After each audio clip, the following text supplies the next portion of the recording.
Number one, put God first. Put God first in everything you do.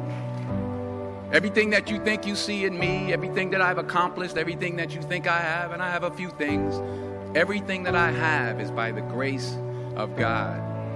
Understand that. It's a gift. 40 years ago, March 27th, 1975, it was 40 years ago, just this past March, I was flunking out of college. I had a 1.7 grade point average. I hope none of you can relate. I had a 1.7 grade point average. I was sitting in my mother's beauty shop. They still call it beauty shops now? What they call it now? Yeah, I was sitting in the beauty parlor. I was sitting in my mother's beauty parlor, and I'm looking in the mirror, and I see behind me this woman under the dryer. And every time I looked up, she was looking at me, just looking me in the eye. And I didn't know who she was, and I said, she said, somebody give me a pen, give me a pencil, I have a prophecy. March 27, 1975, she said, boy, you are going to travel the world and speak to millions of people. Now, mind you, I was flunked out of college. I'm thinking about joining the army. I didn't know what I was going to do, and she's telling me I'm going to travel the world and speak to millions of people. Well, I have traveled the world, and I have spoke to millions of people. But that's not the most important thing, the success that I had. The most important thing is that what she taught me and what she told me that day has stayed with me since. I've been protected. I've been directed. I've been corrected. I've kept God in my life, and it's kept me humble.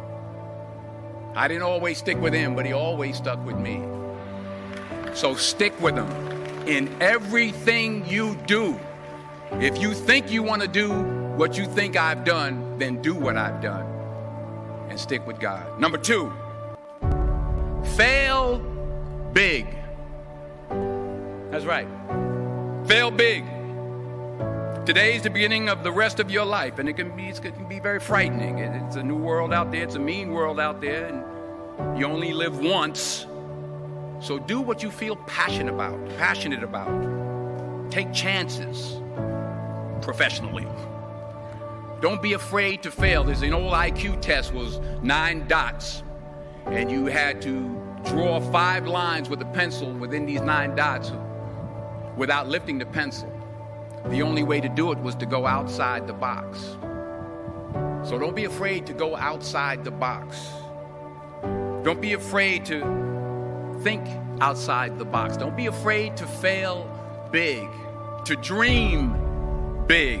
But remember, dreams without goals are just dreams, and they ultimately fuel disappointment.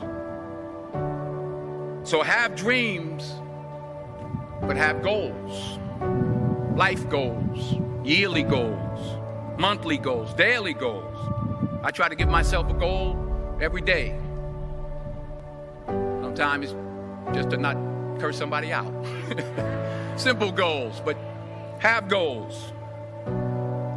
And understand that to achieve these goals, you must apply discipline and consistency. In order to achieve your goals, you must apply discipline, which you've already done, and consistency every day, not just on Tuesday and miss a few days. You have to work at it every day. You have to plan every day. You've heard the saying, we don't plan to fail, we fail to plan. Hard work works. Working really hard is what successful people do. And in this text, tweet, twerk world that you've grown up in, remember, just because you're doing a lot more doesn't mean you're getting a lot more done. Remember that. Just because you're doing a lot more doesn't mean you're getting a lot more done. Don't confuse movement with progress.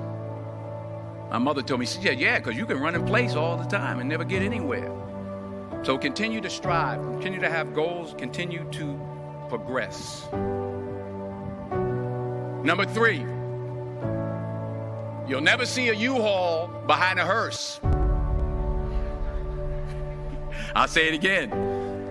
You'll never see a U-Haul behind a hearse. I don't care how much money you make, you can't take it with you. And it's not how much you have. It's what you do with what you have. We all have different talents. Some of you will be doctors, some lawyers, some scientists, some educators, some nurses, some teachers. Yeah, okay.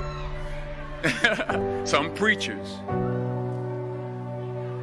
The most selfish thing you can do in this world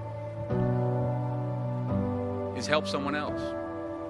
Why is it selfish? Because the gratification, the goodness that comes to you, the good feeling that I get from helping others, nothing's better than that. Not jewelry, not big house I have, not the cars, but it's the joy. That's where the joy is, in helping others. That's where the success is. Finally, I pray that you put your slippers way under the bed tonight, so that when you wake up in the morning, you have to get on your knees to reach them.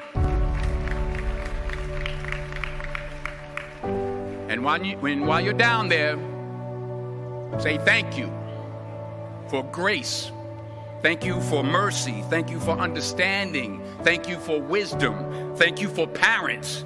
Thank you for love. Thank you for kindness. Thank you for humility. Thank you for peace. Thank you for prosperity. Say thank you in advance for what's already yours. That's how I live my life. That's why I am. One of the reasons why I am today. Say thank you in advance for what is already yours. True desire in the heart for anything good is God's proof to you, sent beforehand to indicate that it's yours already. I'll say it again. True desire in the heart, that itch that you have, whatever it is you want to do, that thing that you want to do to help others and to grow and to make money, that desire, that itch, that's God's proof to you, sent beforehand already to indicate that it's yours. And anything you want good, you can have. So claim it. Work hard to get it. When you get it, reach back. Pull someone else up. Each one, teach one. Don't just aspire to make a living. Aspire to make a difference.